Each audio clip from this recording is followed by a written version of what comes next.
இன்றைய முக்கிய செய்திகள். திருத்தணியில் சீமான் அதிரடி பரப்புரை. திராவிட கட்சிகளுக்கு சவால் விடுத்த நாம் தமிழர் கட்சி. தமிழக சட்டமன்ற தேர்தல் களம் சூடுபிடித்துள்ள நிலையில் திருத்தணி தொகுதியில் போட்டியிடும் நாம் தமிழர் கட்சி வேட்பாளரை ஆதரித்து அக்கட்சியின் தலைமை ஒருங்கிணைப்பாளர் சீமான் அவர்கள் இன்று தீவிர வாக்கு சேகரிப்பில் ஈடுபட்டார்.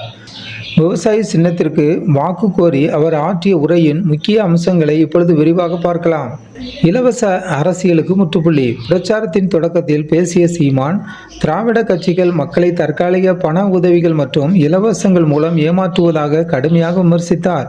தேர்தல் நேரத்தில் 2000, 5000 என பணம் கொடுப்பவர்கள் மக்களின் வாழ்வாதாரத்தை மேம்படுத்த தவறிவிட்டனர் என்று சாடினார்.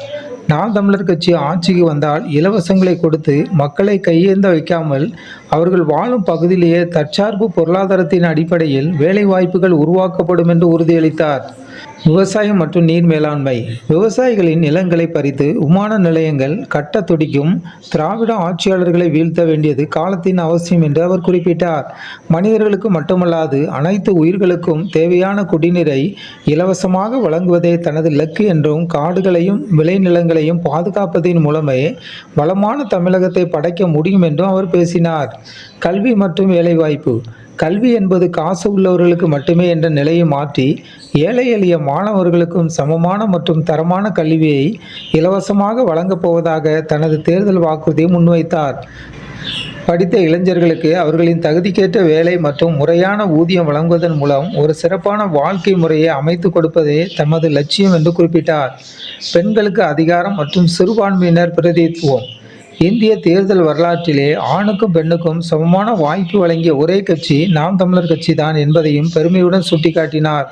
திராவிட கட்சிகள் மேடைகளில் மட்டும் பெண்ணுரிமை பேசுவதாகவும், ஆனால் தேர்தலில் பெண்களுக்கு போதிய வாய்ப்புகளை வழங்குவதில்லை என்று விமர்சித்தார்.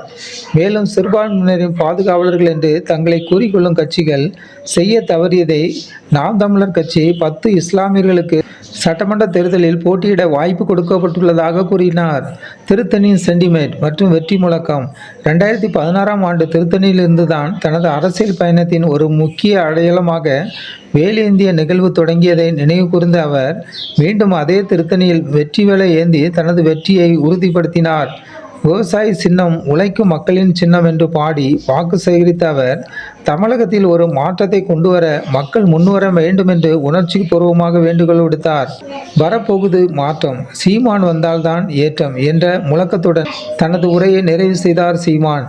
திருத்தணி தொகுதி மக்களின் உற்சாக வரவேற்பு இம்முறை தேர்தலில் ஒரு பெரும் மாற்றத்தை ஏற்படுத்துமா என்பதை பொறுத்திருந்துதான் பார்க்க வேண்டும். ஜனநாயகம் டிவி சேனலுக்கு புதியவராக இருந்தால் ஜனநாயகம் டிவி சேனலை சப்ஸ்கிரைப் பண்ணுங்க.